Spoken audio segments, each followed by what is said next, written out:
Good morning, everyone. I'd like to begin by welcoming members and officers and those members of the public watching via YouTube. County Council allows filming and photography at its public meetings, so please feel free to take pictures and use social media during the meeting. Can I ask, though, that everyone present turn their mobile phones to silent or vibrate whilst the meeting is taking place? There is no fire alarm test scheduled for today, so if the alarm sounds, I will adjourn the meeting and we will all make our way downstairs via the nearest available fire exit, which is through the middle doors on my left. The muster point is in the car park to the rear of the building. So item 1, Richenda, do we have any apologies? Thank you, Chair. Apologies from Councillor Batchelor, who is substituted by Councillor Wood, from Councillor Sharp and from Liz Brennan. Thank you. Does any member wish to declare any disclosable pecuniary interest or non-statutory disclosable interest? See no one around the room. Thank you. Item 2, we're being asked to approve the public minutes of the Pension Fund Committee meeting 6th of June 2024 as an accurate record. Can I ask if any member who does not agree with this proposal to raise their hand now? Okay. I see no objections to the proposal to approve the minutes as an accurate record, so we will take that as carried. Turning to the action log, do officers have any comments or updates? Nothing to add, Chair. They're all in progress. Thank you. Members, do you have any questions on the action log?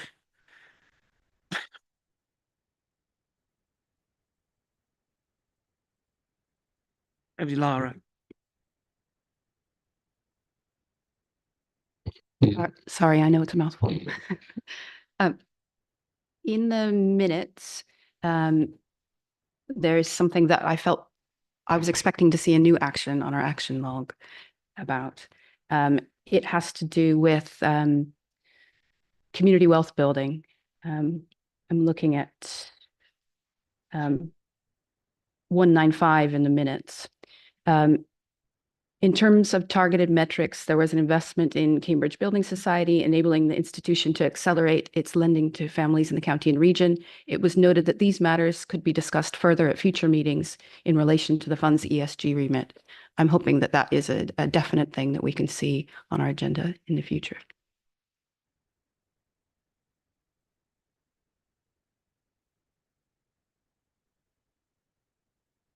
Okay, I'm sure the officers will pick that up and ensure that there's action. Thank you. Any other questions, comments? No? In which case we're asked to note the action log, and I trust we're happy to do so. Item 3, we've received no petitions or public questions. So item 4 is a report on multiple investment strategies. And can I ask Corey to present this report, please? All the way down there. Thank you, Chair.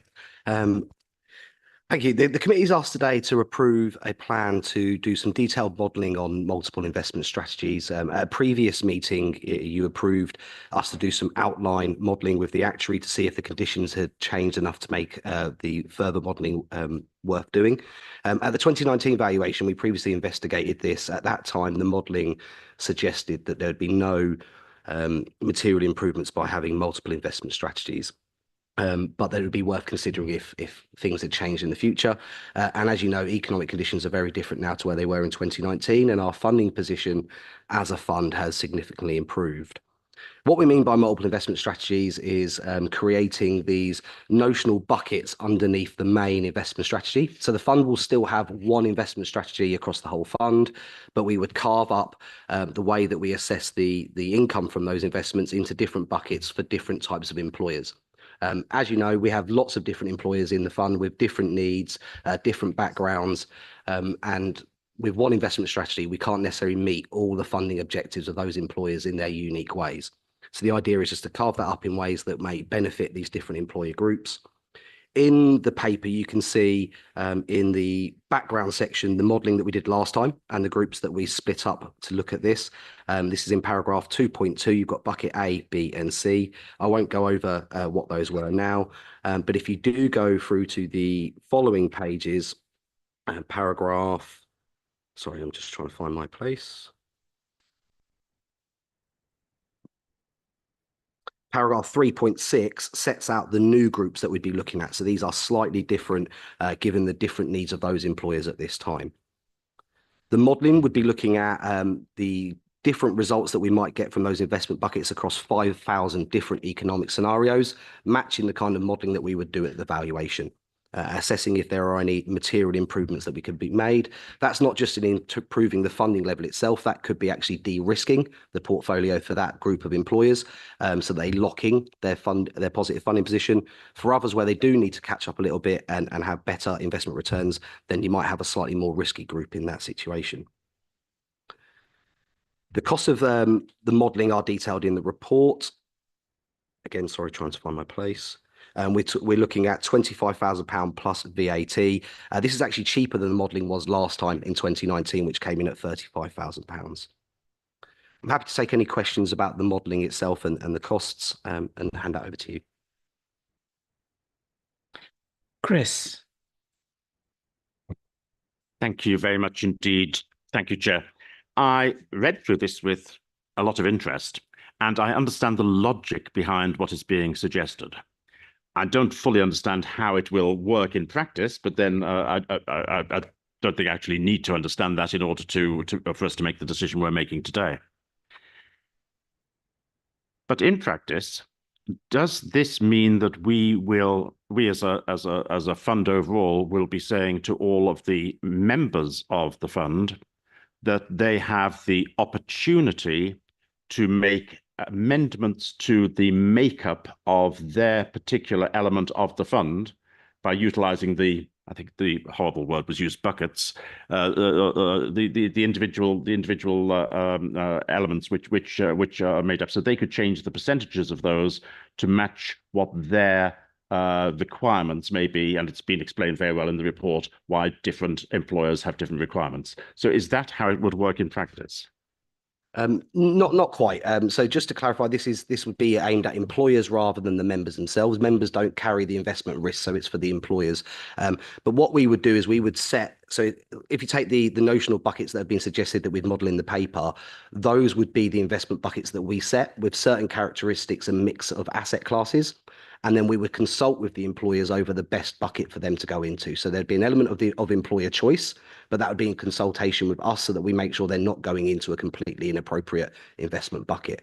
We do feel that's important to have consultation because obviously there is risk involved in investment. So we don't want to be imposing a certain way on an employer when we put them into a particular investment bucket. Whereas at the moment, with only one investment strategy, we do impose that in one way. So this would be giving employers some additional choice to help direct what their best needs are in terms of their funding plan.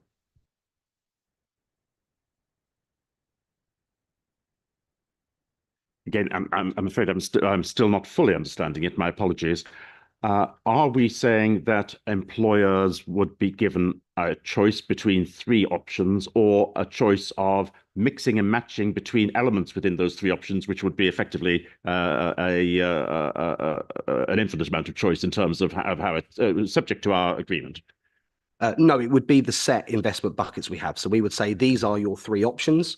Which one would you like to go into? I think as you allude to there, it would be quite unmanageable actually to let every employer choose their own mix of asset classes. And obviously if they want to change those as well, that would be a lot of work. So these would be set over a period of time, and we'd assess those buckets in the future to see if they were still appropriate. I'm reassured. I misinterpreted the paper, so I'm reassured in practical terms about what this means, but it doesn't actually go as far as I had anticipated in meeting individual needs of individual employers, which may not fall comfortably inside one of these three categories. Nevertheless, it's a balancing act, of course, between what's practical and what's good for each individual employer. So I now have been put right about how this would work, and I'm perfectly happy with this to go ahead. Lara. Corey, I'm wondering if we look at our peers in other pension funds, would we be leading the way on this, or do we have examples from our peers where this is already happening and happening well? Yes, there are examples of other funds looking at this. So when we brought this in 2019, when we looked at this in 2019, previously, there were already funds that had this approach then. We see a complete mix of approaches. So alluding to the makeup of what was just being said, there are some funds that have over 20 buckets, different investment buckets to give employers choice. Some have as little as 3, like we're looking at here. So it is up to us as a fund to decide how many we think is appropriate in terms of what is manageable, what works for the employers. But this has been looking successful for other funds. But it is very much individual about the outcomes that we could get as a fund. So that's why we need to look at the detailed modelling and decide if there are any material improvements to be had given our investment strategy and our employer makeup. As I said, at 2019, when we looked at it, there was no benefits at that time. So it wasn't something that we took forward. Carry on. Given our employer makeup, can you give us an example of an employer that might fit into the 3 different buckets? Right. So set out in the paragraph where we talk about the buckets, it's got examples. So this is paragraph 3.6. So for example, in Group A, you've got councils and your other large employers, such as the police and fire authority. They're long-term employers. They've got a long funding strategy. They've always got new members in the scheme. So they're always going to need some growth to pay for those new benefits that are building up. So you're going to want to have a leaning possibly towards growth assets for those type of employers. For an employer that's got a dwindling membership, they're not putting more people in, they're going to be leaving the fund soon. Actually, you might want to be de-risking that bucket slightly because they need to trap in the good funding position that they have. That would be something like your small charities or your contractors who are looking to leave the scheme.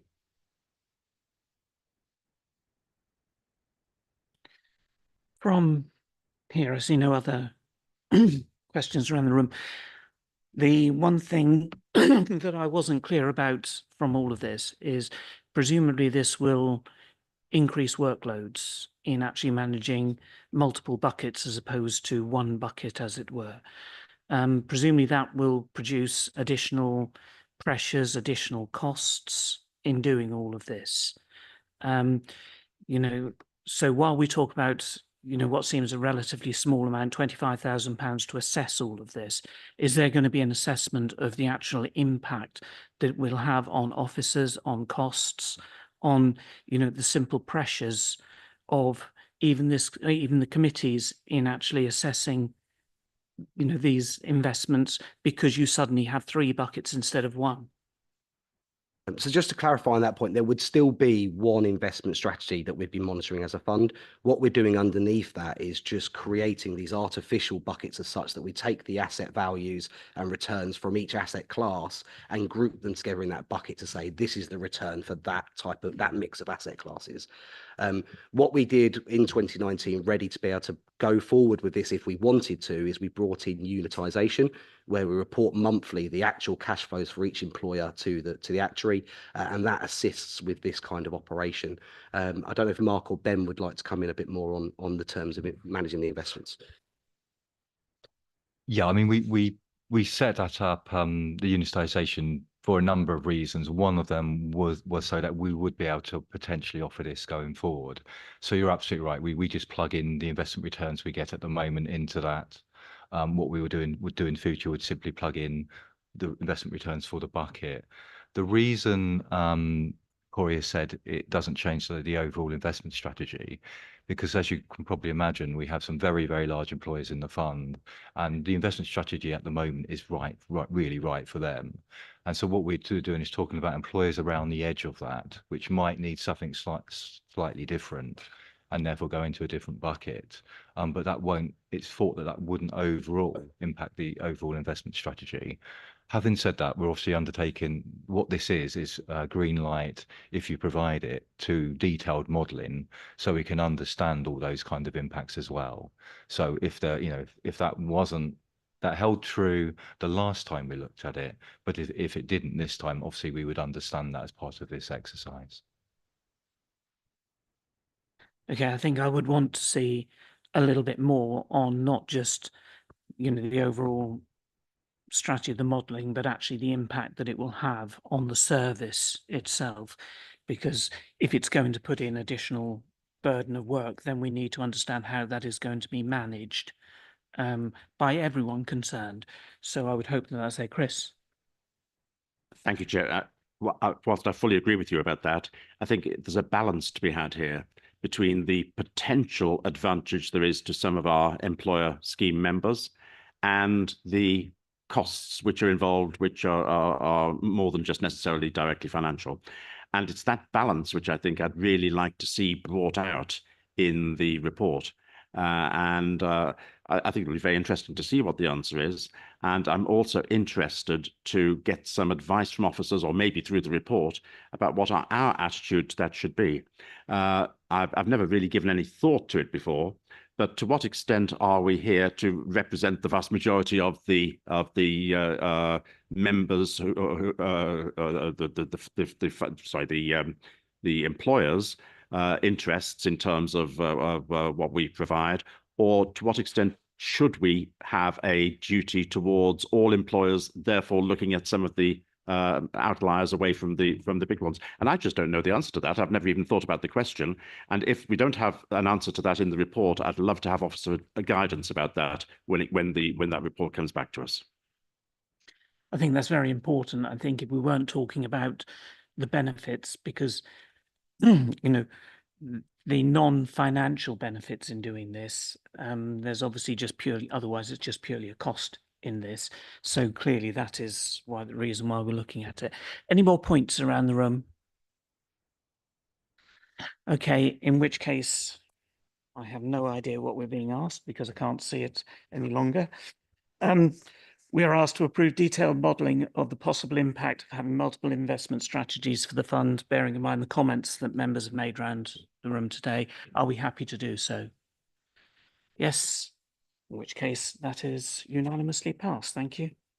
It's all right, I had an accident and I consequently no longer have my glasses, so I only have a pair of very close focus reading glasses, so I do apologise if I can't see who is saying what. Right, move on to item 5, which is the KPMG audit plan for Cambridgeshire Pension Fund. Can I ask Ben Barlow, Investments and Fund Accounting Manager, to present this report, please? Thank you, Chair. I'll just pick out some of the headlines on the covering report, and then we've got Asim who's joining us on Zoom. You can see up there, which is it's great to see. So the audit has actually started on the set of accounts, which is a later item that we'll bring in, I think is the next item. So the audit plan is really how the auditors are going to go about their audit of this set of accounts.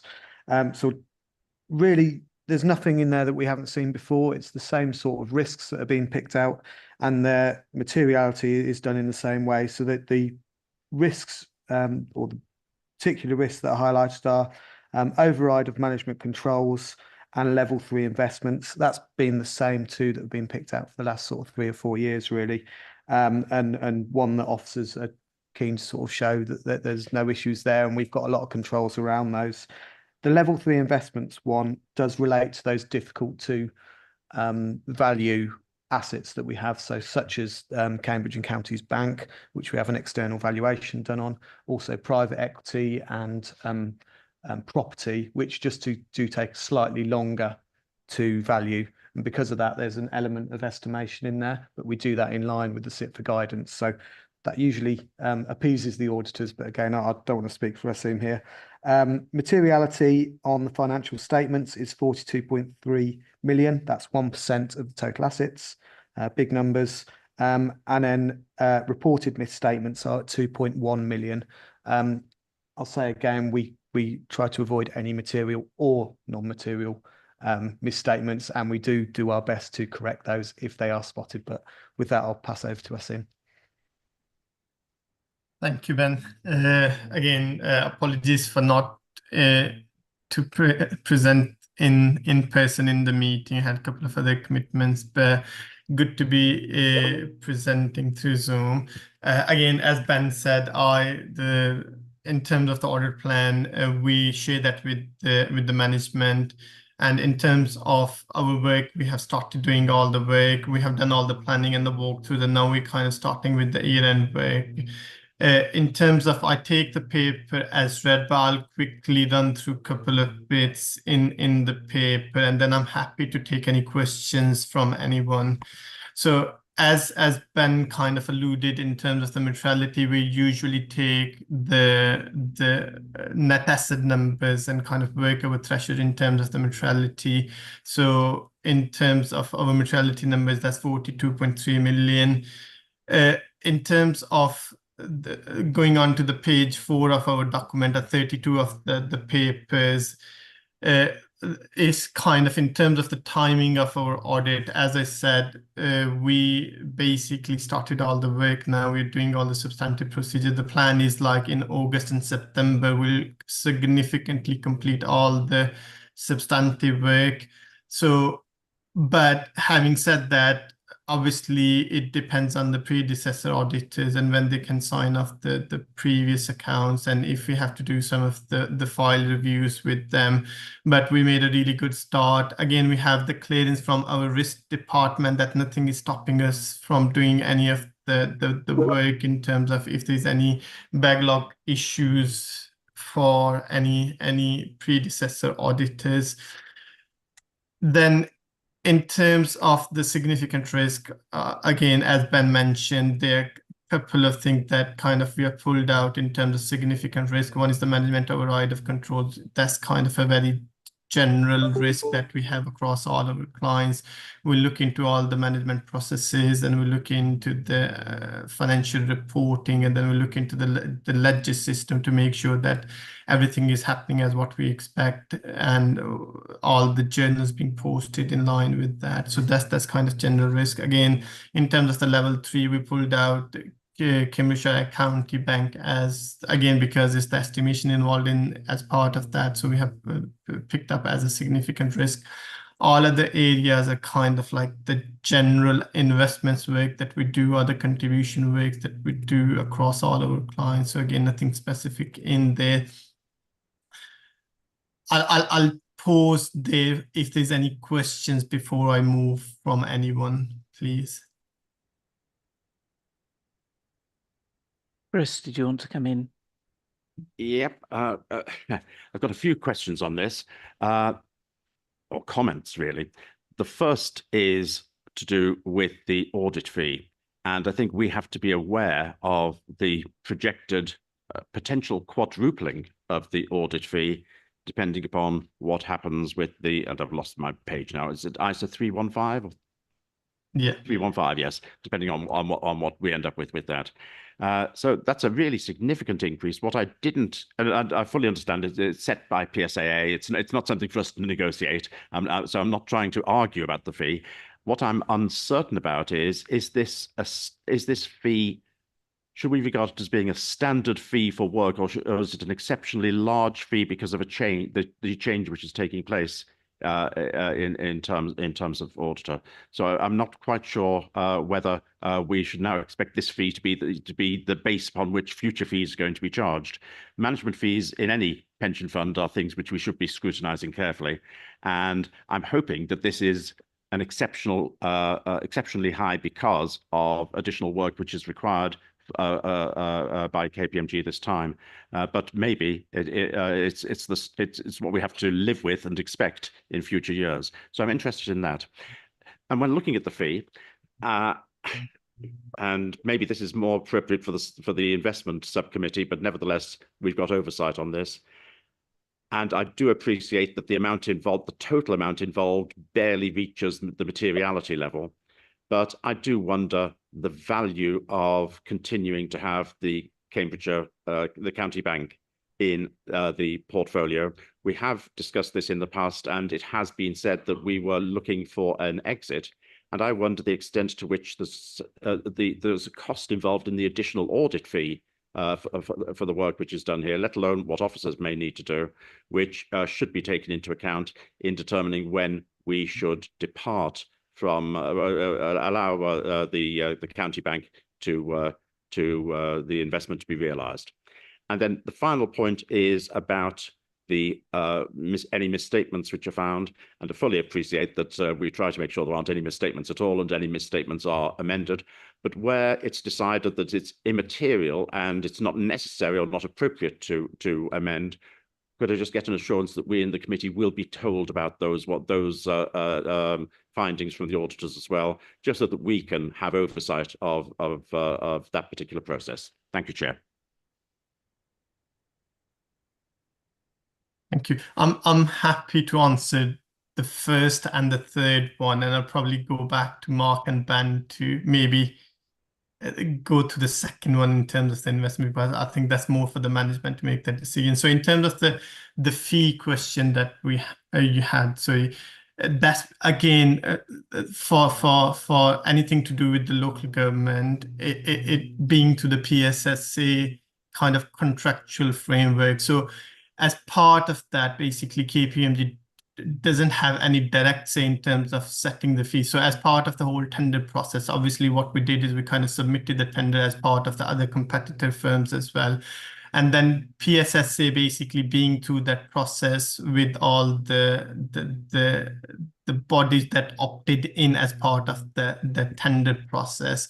So again, I know there's an increase in the fees, but I think there are a couple of factors feeding into that. I know historically when the 5 years ago the contracts being set, the fee might be at a kind of a base level was at a low level, but then in terms of the fee variation, I know number of firms kind of submitted a lot of additional fee variation, which kind of ended up being the total amount of fee was significantly higher than the base fee. So I think PSSA looked into that element as well to ensure that the effort that it takes to actually do the audit work, because of some of the changes in the regulatory environment and kind of changes in the financial reporting standards, and all those elements are factored into that. So I think that all fed into the whole fee process and the tender process.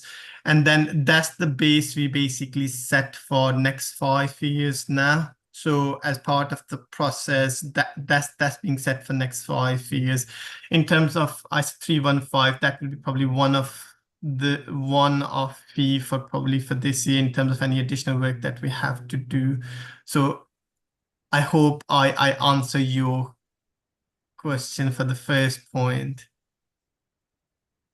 So if I may, on the first point, I didn't fully understand the extent to which audit fees are inflated. I'll use the word inflated. I'm not being negative in saying it, but are inflated by this being the first year of the audit. And we should then be expecting maybe lower audit fees in future years, or if this is just a standard figure which doesn't take into account any additional work which is required being first year of audit. Yes, sure. Again, I think this is the base fee set for the next 5 years. So it's nothing to do with the first year, because I think what PSS take into consideration is obviously in the first year it might take additional effort to understand the client, but it will average out over the period of 5 years because the contract is for 5 years. So it's kind of not just for first year, but it's kind of average out over the period of 5 years. Sure. And then shall I let Mark and Ben to comment on the second point before then I go on to the third point? Thanks, Asim. Yeah, I think Cambridge and Counties Bank, we've talked about quite a lot at ISC in particular. And there is, at the next ISC, we do have representatives from Cambridge and Counties Bank there. There was a report on a slightly different subject, but there is mention of exit plans, and that is an acknowledgement that that's something we are certainly considering and keeping in our thoughts. So yeah, it's as an ongoing piece of work, it's certainly not forgotten that an exit strategy is on the cards. Thank you. Sorry, if I just may add to that, I think the cost of the the external valuation and the additional audit work probably pales into significance compared to the additional governance that the bank requires from all parties. But obviously we can discuss that in confidential session at the ISC meeting, using the report as a basis for doing so. What other thing I was going to add actually on your first point is there is a spreadsheet that was circulated with the fees for every single pension fund and council. who was part of these arrangements. And so we did see what every fund was being charged, and we were in line with all of those. So there was nothing annoying about it. Okay. Thank you, Okay, Mark. thank you. Thank you for that. Did you have anything else to add? There was the third question about Yeah. misstatement, misstatements, yeah. immaterial misstatements which aren't amended. Yeah. So again, as part of our final reporting, ISA 260, what we tend to do is we share all the misstatements, and then we say what are being adjusted by management and what are not being adjusted by management. So yeah, the simple answer to your question is yes, we report all the misstatements that we noted as part of our work. So misstatements, so reported to us as a committee or reported to Yeah, management? Yeah. So both to committee and the management, because that's included in ISA 260, and we're planning on presenting our ISA 260 in the committee meeting as well. Thank you for that, Lara. I concur with Councillor Bowden that when I saw the over 300% increase in the fees, I found that quite alarming. But it sounds like as a body, we do not have control over that increase, and we need to be prepared for it for several years to come. That makes me even more concerned about the ISA 315. There's an estimate here that it could be between 10% or 20% more hours required for the external audit to be completed. So the payment for those extra hours, what process would that go through? I know we're just being asked to note this report. When will we know how large those fees are, and what is the process for approving the work? Sure. Again, in terms of any fee variation, there's a standard protocol with PSSA. So as part of that process is if there is any additional work above and beyond that, that's we expect for the audit. First, we need to go to the management, and management need to agree with that. And after that, then it goes to PSSA. We have to provide all the rationale to PSSA along with the approval that we have from the management or the agreement that we have with the management. Then the PSA look into it, and then they kind of do their scrutiny over it. And once they are happy, then they kind of like approve that or disapprove that. And then they kind of coordinate that back to KPMG and to the management that, yeah, this additional fee is kind of being agreed as part of the process. And after that, either way, then we bill or not bill that to the client.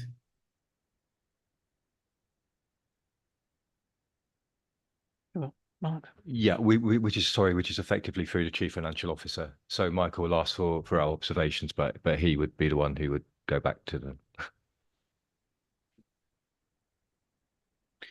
Okay, any other points? Howard? So I was looking at page 24 and the newly affected standards, and the second point down was the definition of accounting estimates and the amendments to IAS 8, and the impact is expected to be moderate. I wonder if you might expand on that and what that might mean for the fund. Yeah, sure. So in terms of the estimates, basically any level 3 investments is estimated. And again, I think in terms of especially around if we have any pooled investment vehicles where we don't have the valuation report as the date of year end, because sometimes what actually happen is there's a lag in terms of when you get the valuation reports for that fund and when we are doing the auditing of that. So there's an element of estimation involved in there. But the reason we said there's a moderate kind of effect on the pension fund is because of the timing of the work that we do. Your year end is 31st of March, and we normally tend to do our substantive procedures in July, August, September time. So that means there's a lag of 4 to 5 months. In terms of those valuation reports, maximum lag is up to 3 months. So by the time we kind of doing that work in July, August, we tend to get the 31st of March valuation report. So that helps with kind of reducing the level of estimation work that we have to do. So that's why we said the moderate level of work in terms of those private investment vehicles or funds.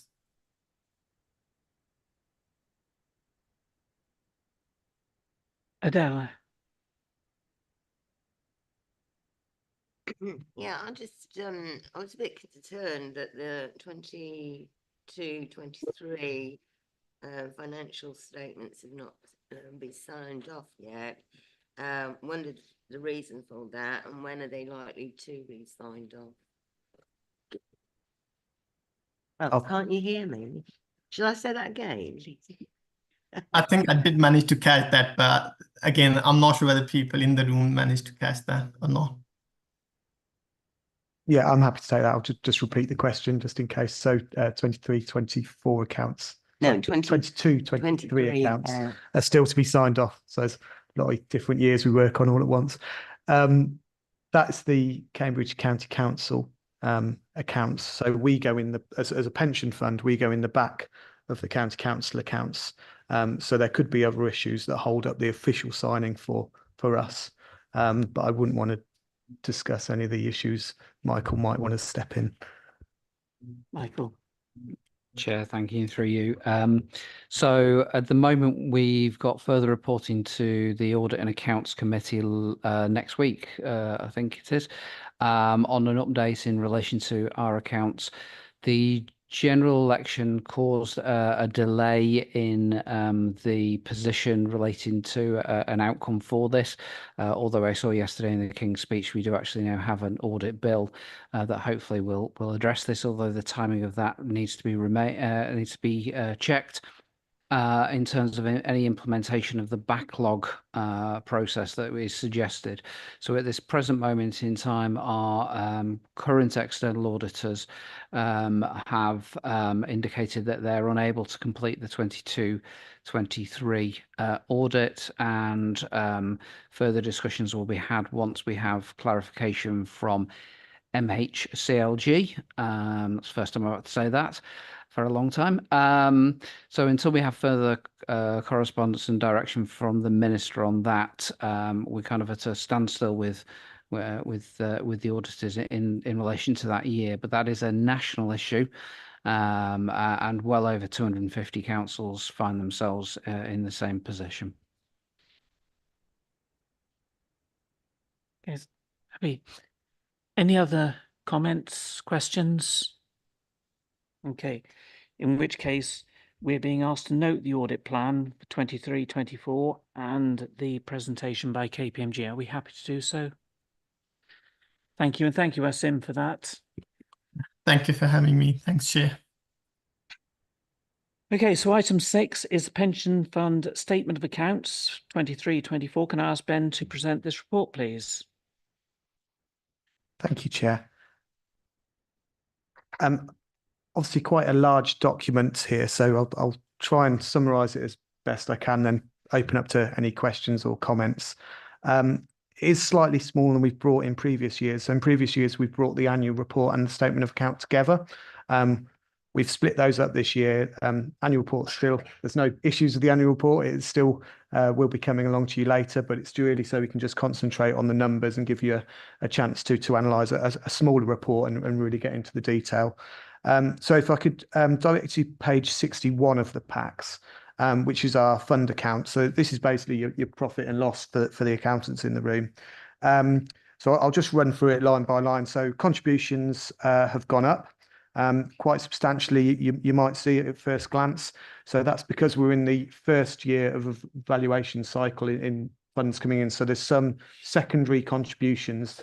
We have to show them in the year they are received. So you've got 3 years paid within this one period. So that's why there's a slight increase on the contributions. There's also an increase in active members, which we've aligned and we've got controls on. So really, there's no surprises on that number. Our controls match what we were expecting to see. So we're happy with that one. Transfers in, very much demand led. But it's nice to see we've got more transfers in than we did last year. So that's all great for our cash position. Benefits, they've also gone up, but again, that's in line with our controls and our checks around pensioner numbers and also the inflation element on there as well. So we're happy that that's within thresholds that we've checked and we were expecting. And also information we get from Hymans as well. To help us sort of forecast these amounts. Payments to, that's basically transfers out is the main number that you'll see in there if you did go into note 10. again, slightly up on last year, but like I say, they're demand led really, so a difficult one to estimate, but not significantly different to last year. The headline of those four is that we are cash positive by 35.3 million, which is exactly what we were hoping to see, really. Obviously, we've done a lot of work recently around where we might shift from being cash positive to cash negative. And the work by Mercers and Hymans that we've had done both say sort of we're looking at the sort of 5 or 10 year mark. So again, a figure we were hoping to see and expecting to see there. Following management expenses, which aren't massively different from the previous year, despite a much improved year to last year. So that's a good thing. Still means we're cash positive by, well, just under 10 million, which is a good position to be in for the fund from a cash flow point of view. Moving on to investments. So the headline really is there's been a net increase of 504 million. So that's really significant of the year we've had and how assets have performed. Our next paper by Mercer is actually a deep dive on investments over the year. So that will be reflected in the messages they're giving around how assets have performed and how different assets have performed in different ways. But it's been a good year in general is the easy way to sum that one up. I will just pick out the point on investment income. You'll see that has risen. If you remember, as part of our strategic asset allocation, and because we're considering our cash flow, we're starting to look at assets that give us a cash flow so that when we do move to a cash flow negative, or if we do in a few years, we've actually got cash coming in from our investments and other assets in a different way. So as we start to make that shift in our strategic asset allocation, you should see that investment income go up, which we're seeing this year. Other than that, it's a story we're happy with and we're expecting really. I'll just add the statement of accounts have been done, as I said, with the audit plan, in the same way we've done in previous years. The same controls are in place, the same teams in place. So we're very happy with the process we've gone through, and they're accounts that have been met reasonably well in previous years. We haven't changed anything the way we've done that, and obviously they're still in line with SIT for guidance as well. If I move on to the next page, so that's the net asset statement. Or essentially your balance sheet. So investment assets, that's what we've talked about already. That's our assets performing, and it's been a good year. Investment liabilities, I see we've got an amount on there. It's really just a timing issue, that one. So that was a transfer payment that just hadn't gone through the system by the end of March. So that's on the ledger now essentially a zero. So there's no concerns there, just an accounting treatment. Current assets and current liabilities, again, are just accounting treatment issues, really. So current assets are generally contributions that have been paid in April that relate to March. So we have to do an accrual there. And the current liabilities are kind of the reverse of that. They are things like management fees that needed to be shown in the correct period. So there's an accrual that's done there as well. You'll see each of these lines has a note next to it. So within the accounts themselves, each of those lines is broken down into more detail. So contributions, for instance, will go into the types of employers that are paying contributions and the types of contribution paid, so employees or employers. But without delving into the detail page by page, which I'm sure you don't need, I'll open up to questions and comments. I'm expecting there to be something from Chris. Yes, I don't want to go into all the detail. It'd be inappropriate to. But there was something which struck me. Well, there were a couple of things which struck me as strange. But if we go to note 14A, which is the reconciliation of movements in investments and derivatives, I noted, and maybe I misinterpreted, always possible, but I concluded from that something like 30% of our portfolio changed in the year. Isn't that an unusually high number? I've got nothing really to judge it against, but seeing a 30% change when so many things are held on a long-term basis, I wonder if you could make some comment on that. Yeah, sure. It's certainly been a busy year from moving money around. So it's mainly in relation to the strategic asset allocation. So if you remember, we reduced our equities and increased our fixed income. and our infrastructure a little. There's also been new investments as well that we've put through over the year. So Blue Bay is, although we were with Blue Bay's moved into the pool, so that's kind of included. So it's not an official movement, but that would be included within that. So yes, there has been a lot of movement within the year, but it is in line with our strategic asset allocation. Yes, I do understand that, but would I be correct in thinking that we wouldn't expect to see this level of change in future years? Yes, certainly. This has been an unusually busy year for moving cash around, and that is because of the strategic asset allocation. We wouldn't do such a strategy change of that manner every year.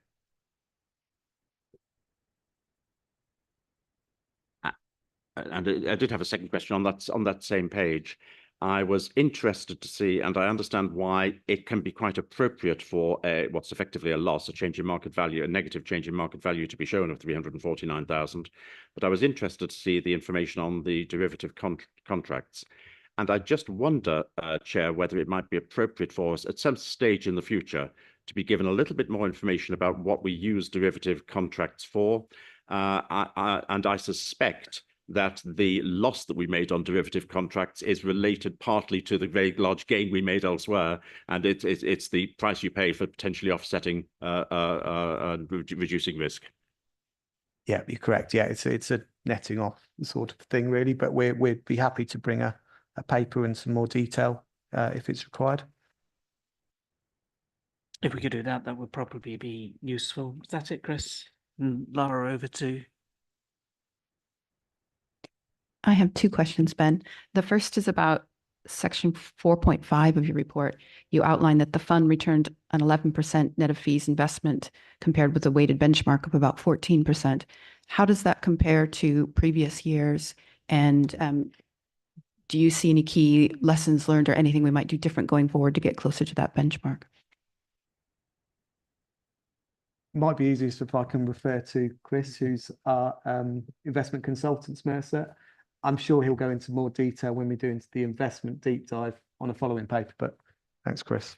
No, I think that's exactly right. So we will try and cover this off in our paper that we bring to you later on. I guess in terms of key messages, the first is that sometimes benchmarks aren't achievable. And it's something that we've worked with officers and committee in terms of trying to improve the benchmarking so that benchmarks are finely balanced between achievable and challenging for the investment managers. And the second is the market environment. So year on year, you have different market environments driving different asset classes. So it's something that we're certainly working on and looking to address. But perhaps we can delve into a bit more detail in our report later. Thank you for that, Lara. Yeah. My second question is actually about taxes. I know that this financial year we paid £36,000 in tax. Is that simply a result of the positive net return on investments compared to last year, or is there a different understanding I should make of that? So that's because we now hold segregated equities. So the equities are in our name and we invest in different countries, and we then can have taxes on those equities in the country. So we didn't hold segregated equities last year, so that's why the increase this year. Howard. So I was looking at note 14.A, and I wonder if you could comment on the bonds, and particularly the 187 million change in market value in the year, which seems an awful lot. Oops.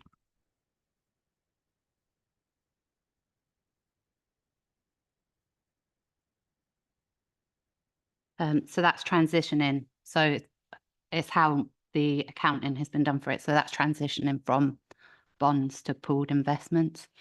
So it hasn't been a change in market value. That is just us selling the asset. It might need a note of something, because that's quite, when you read it, doesn't read like that, clearly. Yeah, that's useful. We'll do that. Thank you. Yeah, that would be useful to be clear on that one. So thank you. Right, members, other questions, other points on here? I'm not seeing anything. So we're being asked to note the draft statement of accounts of the pension fund for the 23-24 financial year, along with the comments that have been made. Are we happy to do so? Thank you. Item 7 is the committee agenda plan. Officers, do you have any comments or updates?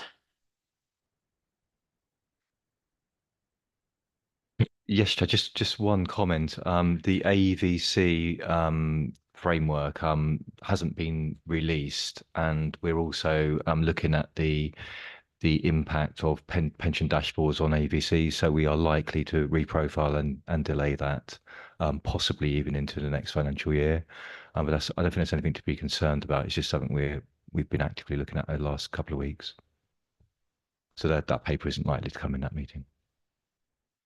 Okay, and understand that as long as it's not going to have any impact. That's the main thing. Members, do you have any comments or questions on the forward agenda plan? No. Okay, we're being asked to note the agenda plan. Are we happy to do so? Thank you. Okay, item 8 is a report on the response to government on LGPS efficiencies. Can I ask Ben to present this report, please? Thank you, Chair. I don't intend to read through the letter. I'm sure you've all seen it. So really the only thing we'd want to change from the draft at the time is that at the moment it's made out to DLUC. Obviously, as Michael mentions, that's now the HMCLG. So we will be changing that. It was just the point in time when we drafted the letter. But really the letter is a response to a ministerial question around how the fund plans to pool in line with deadlines that central government's putting forward, and also to outline efficiencies that we've made so far. We feel this does that.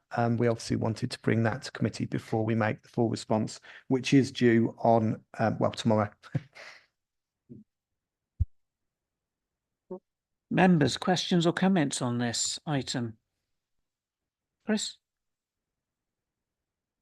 I'm delighted to see that officers have kept this to an appropriate level, given the value that it's got. I think that I'm pleased it's no longer than it is.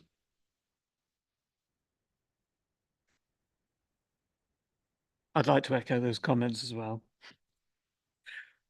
Members, any other comments, or should we treat this equally as briefly?